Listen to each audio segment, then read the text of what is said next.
ಕರ್ನಾಟಕ ಏಕೀಕರಣ ಭಾಗ 4 1918 ಅಖಿಲ ಕರ್ನಾಟಕ ರಾಜಕೀಯ ಪರಿಷತ್ ಸ್ಥಾಪನೆಯಾಗಿ ಏಕೀಕರಣದ ವಿಚಾರಗಳಿಗೆ ರಾಜಕೀಯ ಬೆಂಬಲ ದೊರೆಯಿತು.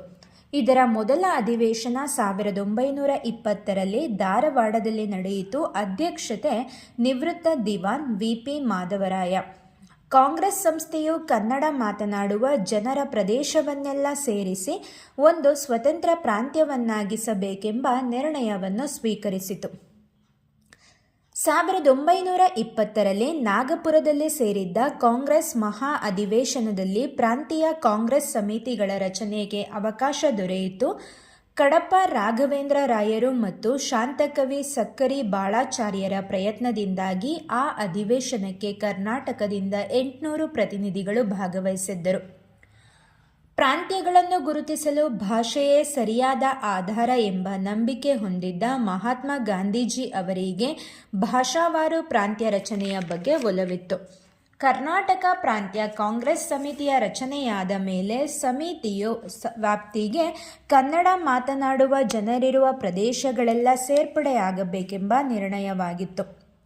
ಕೆಪಿಸಿಸಿ ರಚನೆಯಾದ ಸಂದರ್ಭದಲ್ಲೇ ಬಳ್ಳಾರಿ ಜಿಲ್ಲೆಯ ಬಗ್ಗೆ ಕರ್ನಾಟಕ ಮತ್ತು ಆಂಧ್ರದ ನಾಯಕರಲ್ಲಿ ಉಂಟಾದ ಭಿನ್ನಾಭಿಪ್ರಾಯವನ್ನು ಬಗೆಹರಿಸಲು ಕಾಂಗ್ರೆಸ್ ಸಂಸ್ಥೆಯು ಕೇಳ್ಕರ್ ಸಮಿತಿಯನ್ನು ನೇಮಿಸಿತು. ಕೇಳ್ಕರ್ ಸಮಿತಿಯ ವರದಿಯ ಪ್ರಕಾರ ಬಳ್ಳಾರಿ ಜಿಲ್ಲೆಯ ಆದವಾನಿ, ಆಲೂರು, ರಾಯದುರ್ಗ ತಾಲೂಕುಗಳು ಆಂಧ್ರದ ಪ್ರಾಂತೀಯ ಕಾಂಗ್ರೆಸ್ ಸಮಿತಿಯ ವ್ಯಾಪ್ತಿಗೆ ಸೇರಿದವು.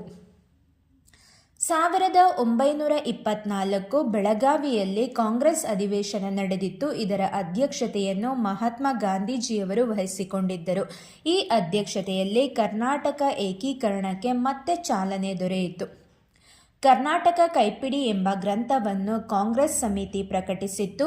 ಬೆಳಗಾವಿಯ ಆರ್.ಬಿ. ಕುಲಕರ್ಣಿ ಕನ್ನಡಿಗನ ಸರ್ವಸ್ವ ಕೃತಿ ಬಿಡುಗಡೆಯಾಗುವುದರ ಜೊತೆಗೆ ಹುಯಿಲಗೋಳ ನಾರಾಯಣರಾಯರ ಉದಯವಾಗಲಿ ನಮ್ಮ ಚೆಲುವ ಕನ್ನಡ ನಾಡು ಎಂಬ ಕವನವು ಹಾಡಲ್ಪಟ್ಟಿತು.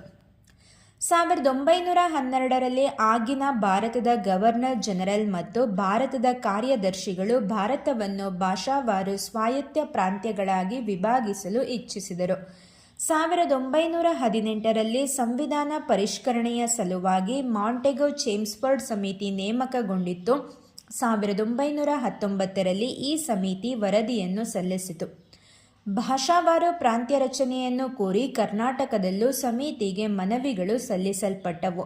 ಜನತೆಯ ಅಭಿಪ್ರಾಯದ ಮೇರೆಗೆ ಹಾಗೂ ಆಡಳಿತದ ಅನುಕೂಲದ ಕಾರಣದಿಂದಲೂ ಸಹ ಭಾಷಾವಾರು ಪ್ರಾಂತ್ಯ ರಚನೆ